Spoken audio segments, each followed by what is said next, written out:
आइए हम परमेश्वर के पवित्र वचन से अपनी प्राथमिकताओं को जांचना।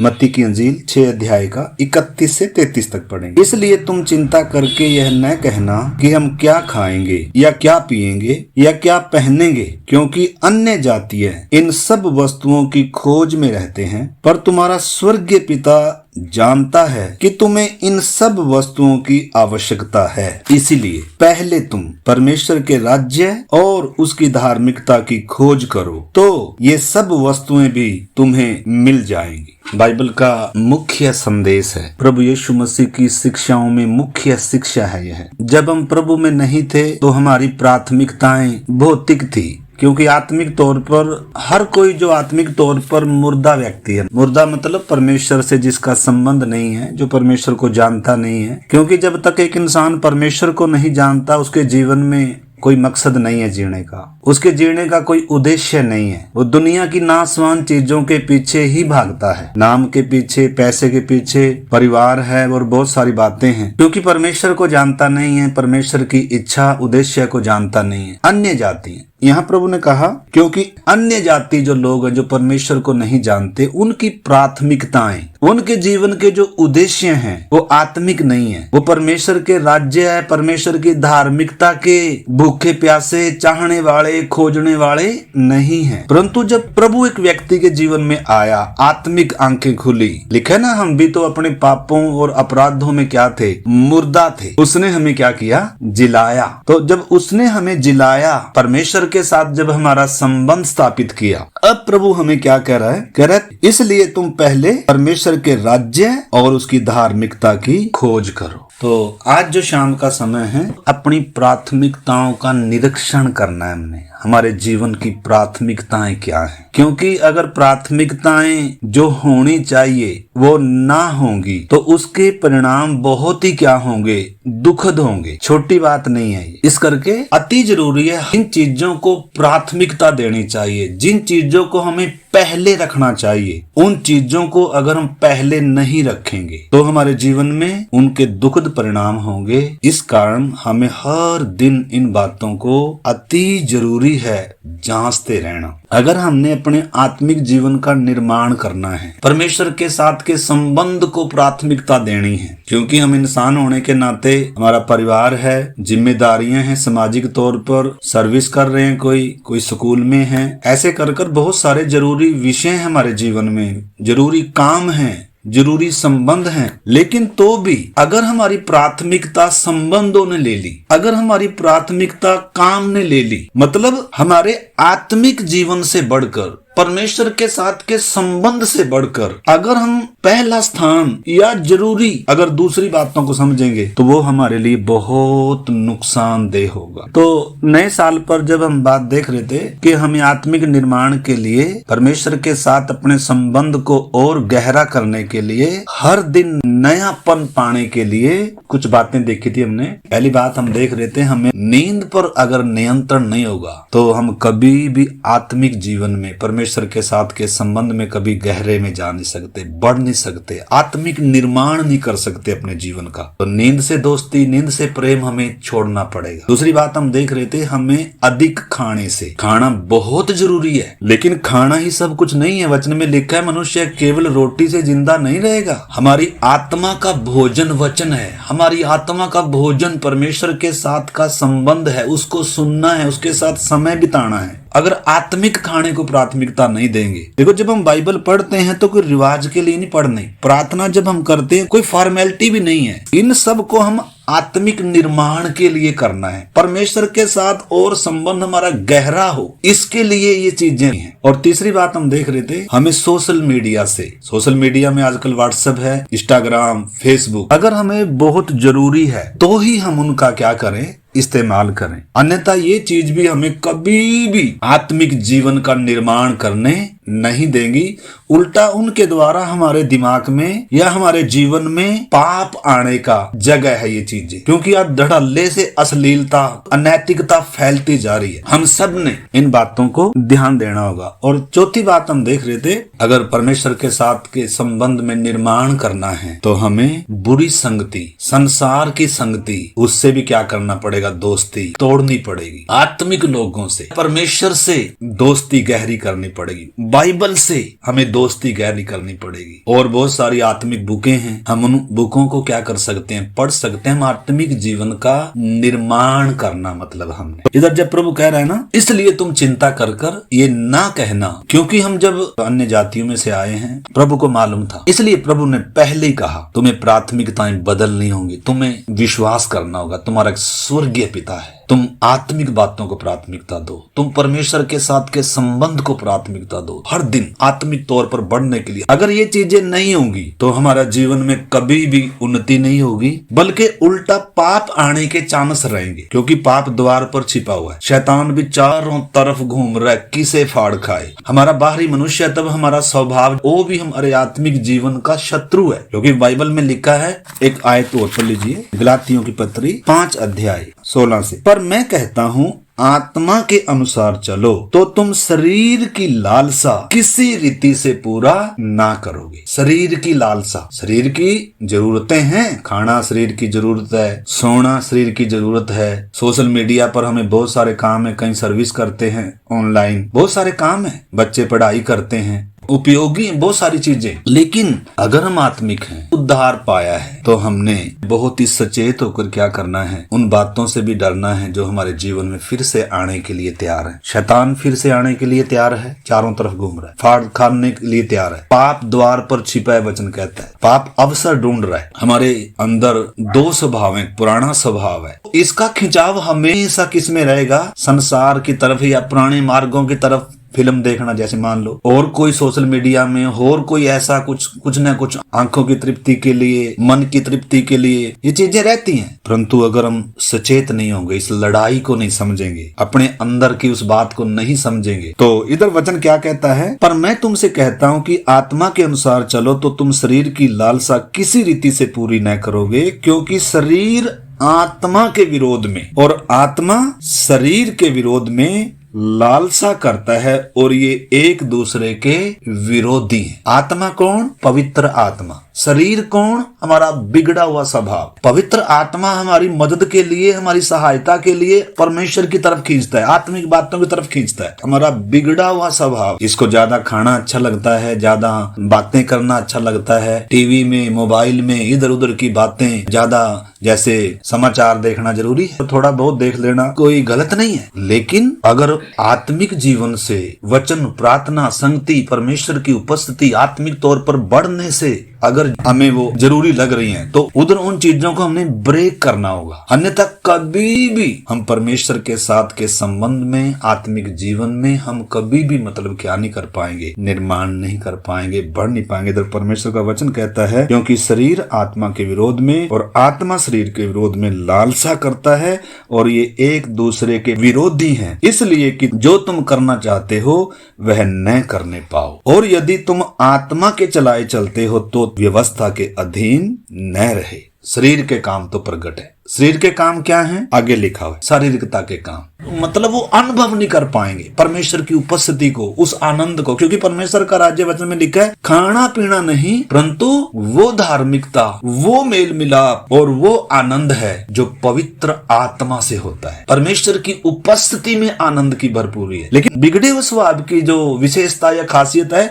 उसको आनंद किन चीजों में आता है? खाने में, सोने में, पीने में, पहनने में, देखने में, संसार के साथ एंजॉय करने में, मतलब भौतिक दुनिया में। हमें अपनी प्राथमिकताएं बदलनी होगी। अगर हम सबसे जरूरी परमेश्वर के साथ के संबंध को नहीं समझते, अगर हम सबसे जरूरी आत्मिक उन्नति को नहीं समझते, तो धीरे धीरे फिर क्या हो जाएगा? आत्मिक जीवन सूखने लगेगा। इज़रा नबी की किताब से हम सीख रहे थे, इजरायली बाबुल की गुलामी से आए, उन्होंने सबसे पहले मंदिर की नींव रखी। तो सबसे पहले जो उनकी प्राथमिकता थी वो परमेश्वर के मंदिर का निर्माण करना था। लेकिन कुछ कुछ रुकावटें आ गई, कुछ विरोध आ गया, कुछ इधर उधर की बातें आई, तो उन्होंने क्या कर दिया, लापरवाही कर दी, सुस्ती कर दी, उस चीज को अनदेखा कर दिया, प्राथमिकताएं उनकी बदल गई। और उन्होंने प्राथमिकता किसको दिया, वो वचन हम पढ़ते हैं हागे नबी की किताब 1 अध्याय निकाल लीजिए। हमने ये वचन पढ़ा था, लेकिन ये हमारे आत्मिक निर्माण के लिए, आत्मिक जीवन के लिए, हमारी जो प्राथमिकता है उसके लिए बहुत उपयोगी है। हमारा हृदय भी परमेश्वर का मंदिर है। हमने अपने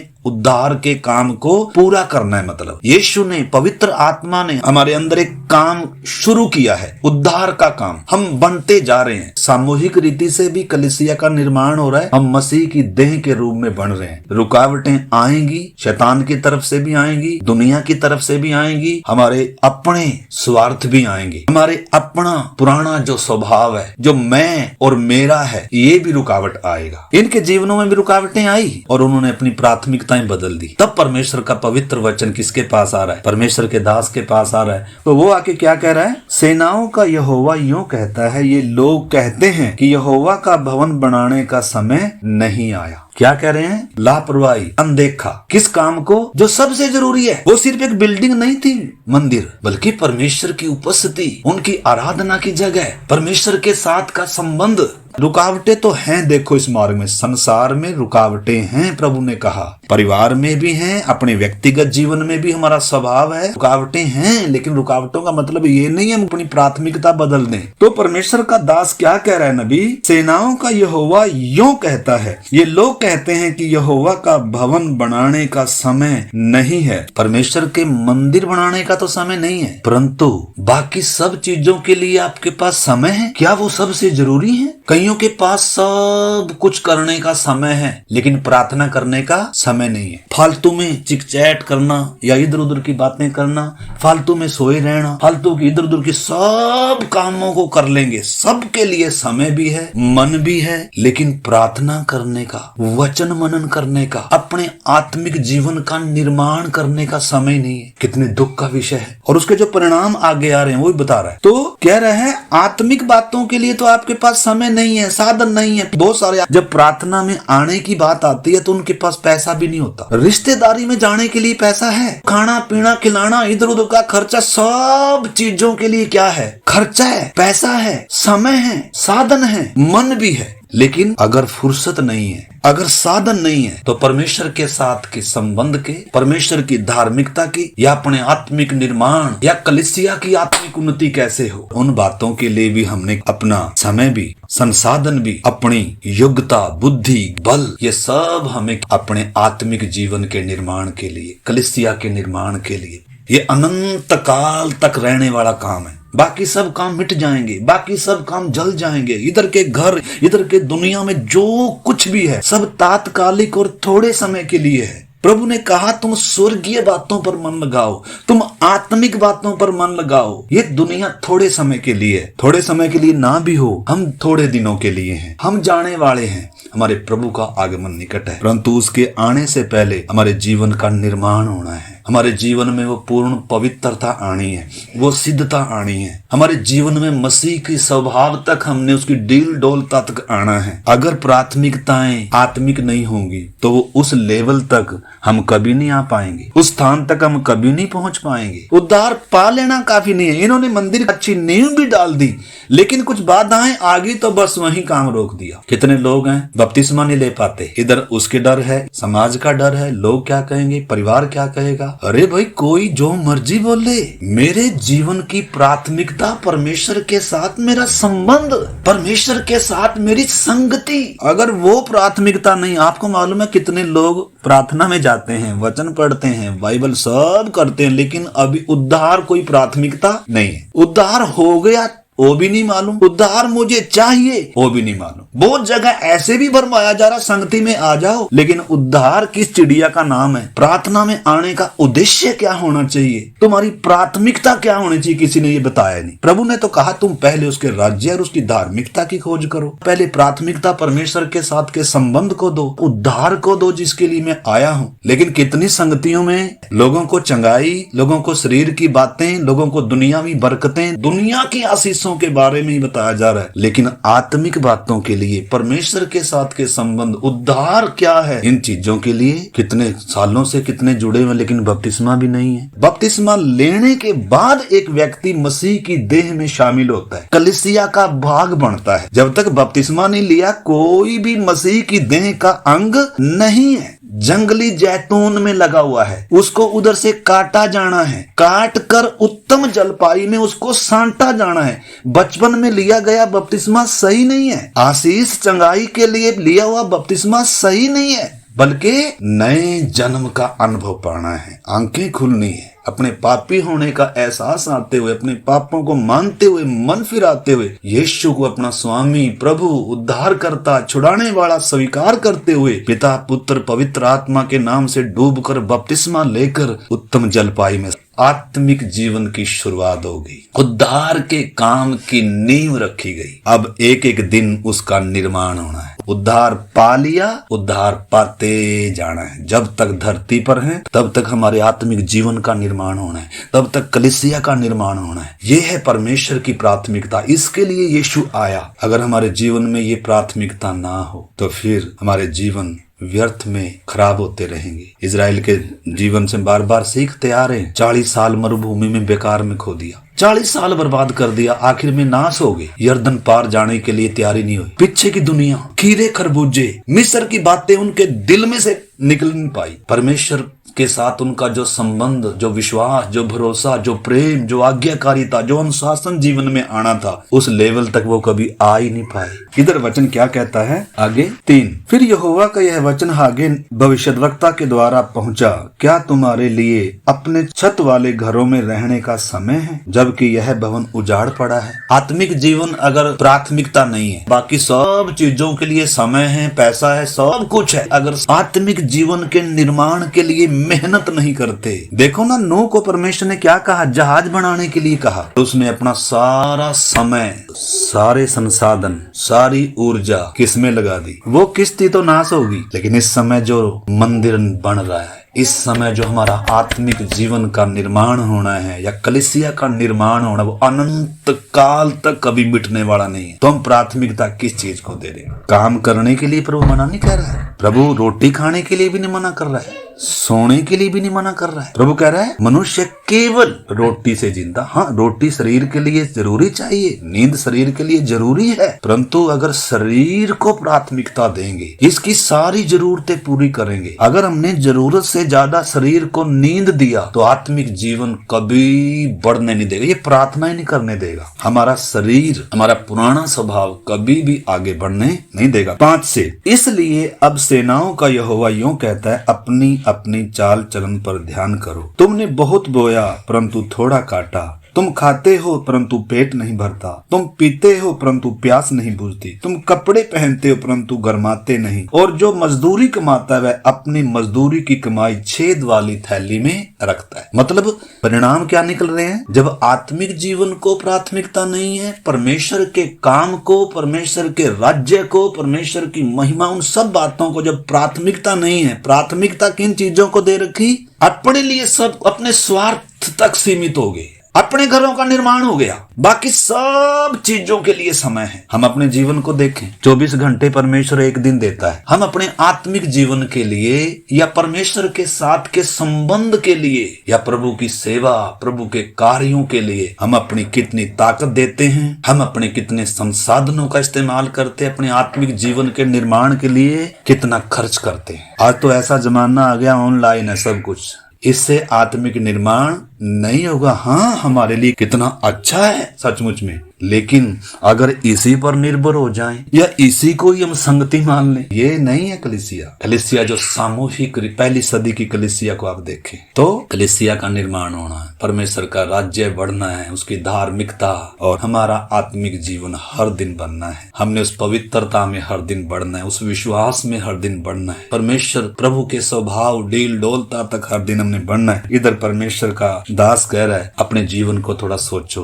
आपकी प्राथमिकताएं जांचो। आपने अपनी प्राथमिकताएं बदल दी, आपके साथ ऐसा क्यों घटना घट रही है? बहुत सारी चीजें इसलिए हो रही हैं क्योंकि हमने प्राथमिकताएं शायद बदल दी हैं। शायद हम परमेश्वर के साथ के संबंध को अहमियत नहीं दे रहे हैं। बहुत सारे शरीर में चंगाई मिलेगी तो ही यीशु पर विश्वास करेंगे, चंगाई नहीं मिलेगी तो कुछ दिनों में छोड़कर भी चले जाएं। यानी कि उनकी प्राथमिकता परमेश्वर के साथ संबंध बनाना नहीं है, उनकी प्राथमिकता परमेश्वर के साथ चलना नहीं है, उनकी प्राथमिकता शरीर की आशीष है। शरीर की आशीष मिले ना मिले, बीमारी ठीक हो ना हो, मैंने परमेश्वर के साथ अपना संबंध क्या करना है।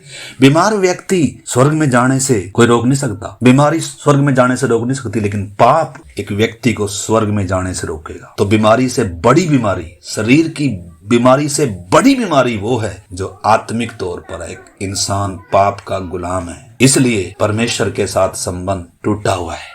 पापों का एहसास आना है प्रार्थना के साथ। जब हम वचन सुनते हैं, पढ़ते हैं, पवित्र आत्मा वचन क्रूस का संदेश हमारी आंखें खोलता है, हमें कायल करता है। पवित्र आत्मा हमारी असली दशा दिखाता है और उद्धार में फिर देर नहीं लगती है, बपतिस्मे में फिर देर नहीं लगती है। हमारे धर्म के काम चाहे हम कितने भी कर लें, उनका कोई मूल्य नहीं है। यीशु ने निकोदेमुस को साफ साफ कहा, मैं तुम्हें सच सच कहता हूं, जब तक एक आदमी नए सिरे से जन्म नहीं लेगा। उसमें बपतिस्मा भी आ गया, उसमें उद्धार भी आ गया, स्वर्ग के राज्य में प्रवेश नहीं कर सकता। इसलिए 7 वचन, सेनाओं का यहोवा तुमसे यूं कहता है, अपने चाल चलन पर सोचो। सोच लिया, समझ लिया, लेकिन अब कुछ करने के लिए भी कह रहा है। क्या करो? पहाड़ पर चढ़ जाओ और लकड़ी ले आओ और भवन को बनाओ। उस समय भवन भौतिक बनना है, उसमें लकड़ी चाहिए, पत्थर चाहिए, लेकिन अभी लकड़ी पत्थर नहीं चाहिए। अभी क्या है? अभी हमने पहाड़ पर चढ़ने का मतलब परमेश्वर की उपस्थिति में आना है। उन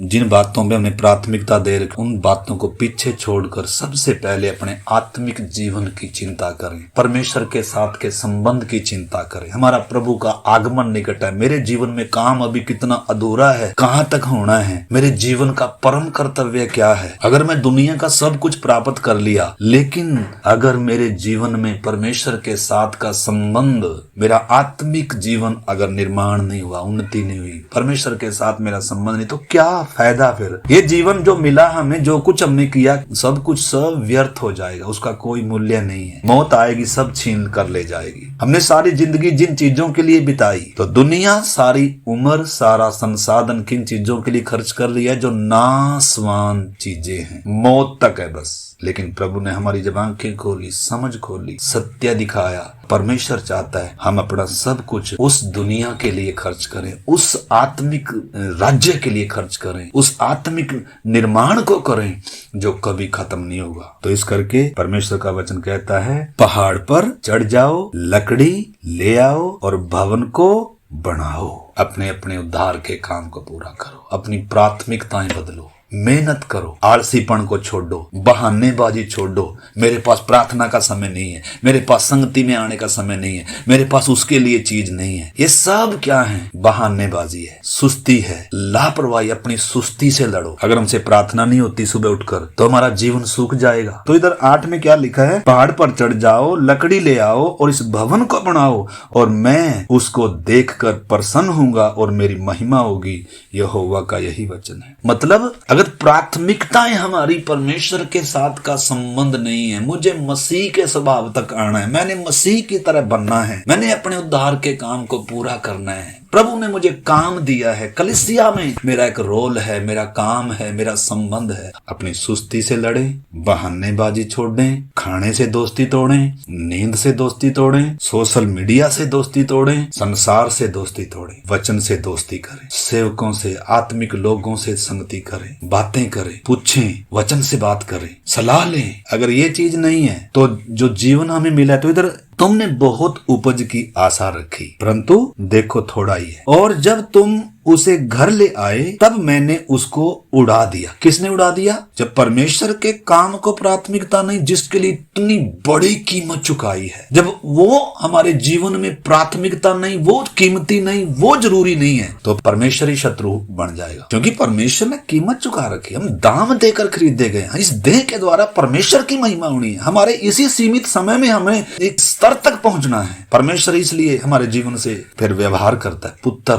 जानकर व्यवहार करता है। ताड़नाएं हैं, कोड़े हैं। तो इधर लिखा है तुमने बहुत आशा भी रखी, तुमने बहुत मेहनत भी करी, तुमने बहुत फल भी बोया, बहुत मेहनत करी, लेकिन मैंने सब क्या कर दिया? जीरो कर दिया। तुम्हें इसलिए थोड़ा मैंने बनाया है। अगर तुम्हें मैं तुम्हारी मर्जी पर छोड़ दूंगा, तुम तो कभी प्रार्थना भी ना करोगे, तुम तो कभी वचन भी नहीं पढ़ोगे। परमेश्वर कई बार हमारे काम, बिजनेस सब ठप करेगा, कई बार हमें बिस्तर पर डालेगा, कई बार, क्योंकि परमेश्वर ने हमारे जीवन का निर्माण करना है। हमारे जीवन उसने बहुत बड़ी कीमत चुकाई है। उसने मिट्टी हाथ में इसलिए ली है ताकि अपने स्वरूप, अपनी समानता में बनाना है, इसलिए क्रूस पर कीमत अदा करी है। तो इधर आगे लिखा है सेनाओं के यहोवा की यह वाणी है, ऐसा क्यों हुआ? सोचो, ऐसा क्यों हुआ? क्या इसलिए नहीं कि मेरा भवन उजाड़ पड़ा है और तुम में से प्रत्येक अपने अपने घर को दौड़ा चला जाता है? परमेश्वर के काम के लिए आपके पास फुर्सत नहीं है, आत्मिक जीवन के लिए, परमेश्वर के साथ के संबंध के लिए, लेकिन अपने अपने घर के लिए सब दौड़े जा रहे हैं। सब कुछ है, निर्माण होता जा रहा है, समय है, साधन है, पैसा है, सब कुछ है। तो परमेश्वर क्या कह रहा है? इस कारण